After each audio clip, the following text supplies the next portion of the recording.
책을 함께 읽어가는 유튜브 작은 책장입니다. 이번 영상부터는 애착에 대한 조금 더 깊은 차원의 이야기를 해보려고 해요. 책을 읽으면서 부부관계라든지 좀 개인적인 문제에 대해서 좀 도움이 필요하신 분들이 있을 것 같아서 심도 있게 준비를 해보려고 하고요. 좀 무거운 주제 이야기들일 수 있지만 무거운 만큼 부부관계나 자신의 마음에 대한 좀 중요한 깨달음이 있으실 거예요. 그래서 끝까지 집중해 주시면 도움이 되실 거라고 생각합니다. 이번 영상에서는 애착을 안정과 불안정 애착으로 나눌 수 있는데요. 어릴 적 어떤 경험들이 불안정 애착이 되게 하는지, 그리고 정말 어릴 때 형성된 불안정 애착이 성인이 될 때까지 지속되는지에 대해서 이야기를 나눠보겠습니다.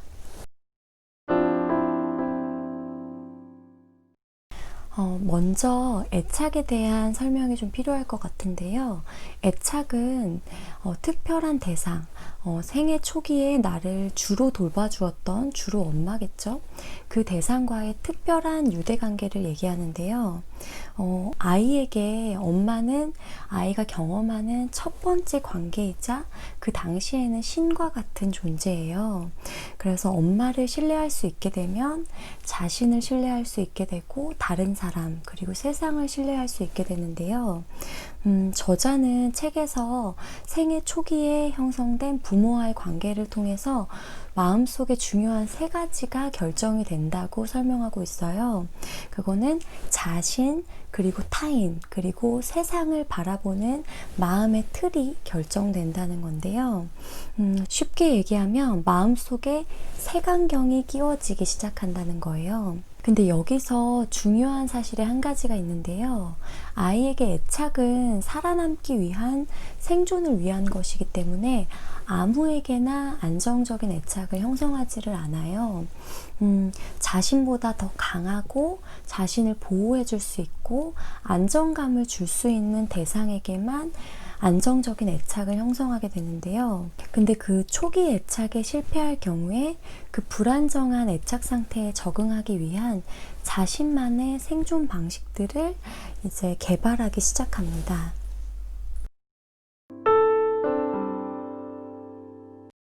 일단 시기적으로 애착의 가장 중요한 시기는 첫 3년인데요. 그중 가장 중요한 시기가 6개월에서 18개월. 이 시기는 아이가 말로 자신을 표현할 수 있는 언어적인 소통을 하기 이전이에요. 그래서 우리가 아무리 기억하려고 해도 기억에 나지 않는 무의식 속에 있는 어린 시절입니다. 그래서 책에서도 내가 기억할 수 있는 첫 번째 기억을 중요하게 다루고 있는데요. 그 이유가 내 최초의 기억이 뭐였을까 떠올려 보시면 아마 한 5, 6살 때 좀 단편적인 이미지로 어떤 사건들이 떠오르실 거예요. 근데 내 마음속에 중요한 시기는 그 이전인 거죠. 그나마 첫 기억이 애착의 가장 중요한 시기와 맞닿아 있는 거예요. 그렇기 때문에 우리는 첫 기억, 그쯤의 기억들을 통해서 내가 경험했던 어린 시절의 마음들을 좀 유추해보고 들여다보는 시도가 필요해요. 오늘 제 설명을 들으시면서 어린 시절의 내 마음에 대해서 조금 짐작해보고 유추해보시는 시간을 가져보시면 도움이 되실 것 같아요.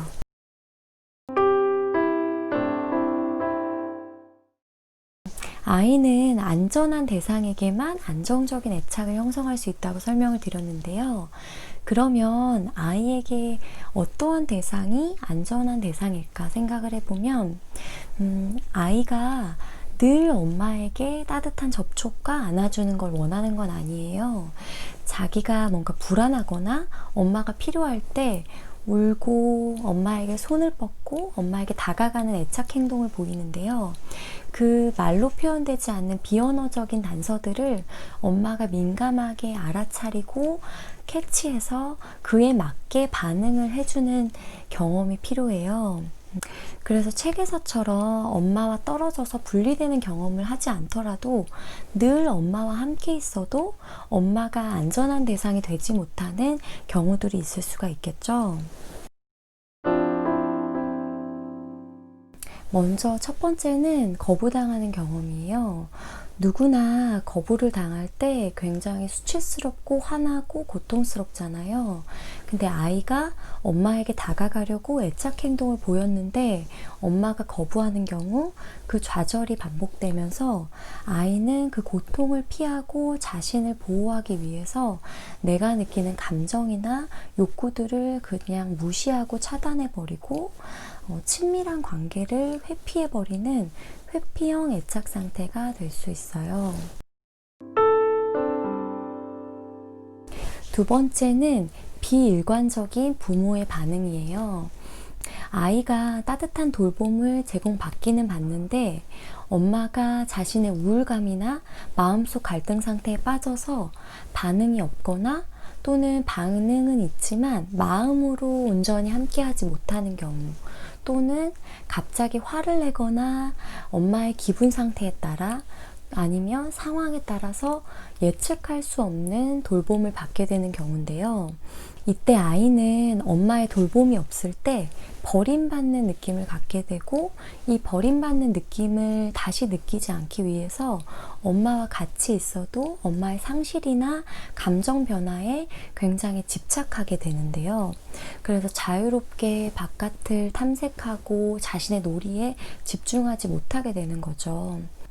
엄마의 관심과 돌봄을 지속적으로 받기 위해서 더 강한 애착 행동을 압박하는 듯하게 요구하게 되는 불안형 애착 상태가 되게 됩니다. 그리고 세 번째는 침해당하는 경험이에요. 이거는 불안형의 아이가 불안형의 부모가 돼서 양육을 했더니 불안형의 아이가 된다는 3세대에 걸친 애착의 대물림에 대한 연구를 통해서 밝혀진 이유인데요. 불안형 애착인 엄마인 경우에 자신도 버림받음에 대한 이슈가 있기 때문에, 혹은 다른 이유의 불안 때문에 아이를 혼자 놔두지를 못해요. 그래서 아이가 원치 않을 때 놀이를 할 때나 어떤 세상을 탐험할 때도 지속적으로 아이에게 개입하고 통제하게 되는데요. 이렇게 아이가 지속적으로 자신의 자율성을 침해받게 되면, 아, 내가 잘 못해서 그렇구나. 나는 엄마가 없이는 아무것도 할 수가 없구나. 이렇게 엄마의 통제를 자신의 부족함, 자신의 가치 없음으로 받아들이게 되는데요. 그렇게도 불안형 애착 상태가 될 수 있습니다.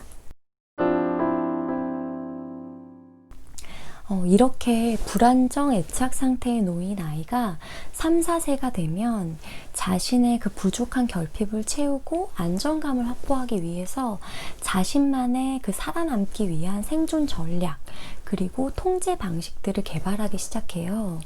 그래서 회피형은 다른 사람에게 의존하지 않고 자립자존해서 독립적으로 살아가려고 애쓰게 되고, 불안형은 부모를 기쁘게 하거나 아니면 공격적인 모습으로 관계를 주도하려고 할 수도 있고, 엄마에게 의존하고 집착해서 그 관계를 독점하려는 모습을 보이게 됩니다.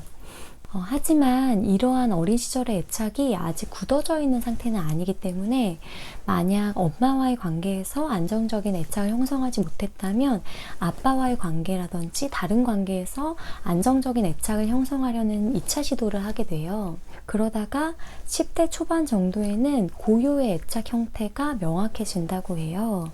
결과적으로 아이들의 한 3분의 1 정도가 불안정 애착을 형성하게 되는데, 이 어린 시절의 애착이 성인이 될 때까지 지속되는 경우가 한 60에서 80%라고 해요. 꽤 높은 수치죠. 하지만 안정적인 애착에서 불안정 애착으로, 또는 불안정 애착에서 안정 애착으로 바뀌게 되는 경우들도 있는데요. 근데 그 변화가 모든 관계에서 생기기는 어렵고, 연인 관계라든지 배우자의 관계라든지 또는 심리치료처럼 내 내면에 영향을 크게 미치는 어떤 중요한 관계에서 안정적인 애착이나 불안정 애착을 경험하게 되면 이러한 변화들이 생긴다는 연구가 있습니다.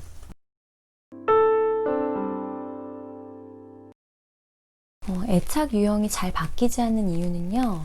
첫 번째로 이미 비언어적인 경험으로 내 내면 안에 어떠한 틀로 구조화되어 자리 잡아 있기 때문에 바뀌기가 어려운데요. 무의식적으로 내 몸에 배어 있고 체득되어 있는 부분이라서 내 머리로는 기억하지 못하지만 몸은 기억하고 있는 그런 상태이기 때문이에요. 두 번째는 초기에 불안정 애착을 형성했던 부모와 성인이 될 때까지 쭉 관계를 이어오면서 그 애착 형태가 좀 더 견고해지기 때문인데요.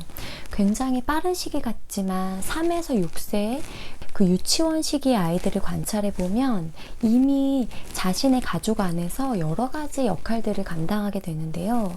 불안정 애착인 경우 조금 더 왜곡되고 경직된 역할들을 맡게 돼요. 그래서 지나치게 책임감이 높거나 성취지향적이거나 아니면 사람들을 기쁘게 해주거나 착한 아이가 되거나 또는 아이인데 부모의 보호자인 것 같은 그런 역할들을 감당하게 돼요. 근데 이러한 역할들은 이제 누구나 조금씩은 가질 수 있는데 불안정 애착들은 그 융통성이 없이 경직된 그 역할만 감당하게 되고 이 역할이 정말 나다운 어린 시절을 보내는데 방해를 하게 됩니다.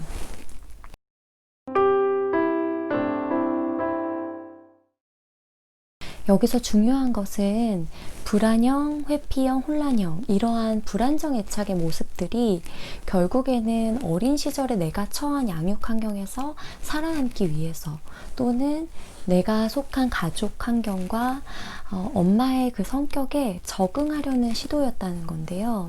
그래서 불안형은 애착 행동을 조금 더 과잉 활성화해서 친밀한 관계를 얻으려고 내 요구를 조금 더 잘 표현할 수 있는 강도 높은 방법들을 개발하게 된 거고요. 회피형은 자신의 애착 행동을 비활성화하고 아예 애착 시스템을 꺼버려서 다른 사람의 감정이나 욕구 또는 내 감정이나 욕구를 아예 무시하고 회피하려는 그런 훈련을 계속 해오게 되는 겁니다. 오늘 나의 애착을 좀 돌아보면서 나의 어린 시절이 떠오르셨다면 내가 그래서 그랬구나. 나도 굉장히 많이 애썼겠다. 이렇게 내 어린 시절을 이해하고 안아주는 시간을 가져보시기를 추천드려요. 그래서 어린 시절의 나에게 편지를 쓰거나 어린 시절에 내가 듣고 싶었던 한마디를 좀 마음속 깊이 표현해 보시고 전달해 보신다면 마음속에 좀 작은 변화들이 생길 거라고 생각을 합니다. 하지만 그 당시에는 부모와 가족들에게 적응하기 위한 시도였더라도 성인이 된 지금 다른 관계에서 똑같은 패턴을 계속 보이게 되면 결국에는 이제 트러블이 생기기 시작하겠죠. 어떻게 하면 좋을지 다음 영상에서 좀 더 자세히 이어가도록 하겠습니다. 오늘 영상이 꽤 길었는데 끝까지 들어주셔서 감사하고요. 혹시 영상을 보시면서 궁금하신 점이 있으시다면 이메일 통해서 질문 주셔도 되고요. 댓글 통해 달아주시면 성실하게 답변 드리도록 하겠습니다. 도움이 되셨다면 구독, 좋아요, 알림 설정 부탁드리고요. 다음 영상에서는 성인 애착 유형에 대해서 조금 더 자세히 살펴보도록 할게요. 그럼 다음 영상에서 뵐게요.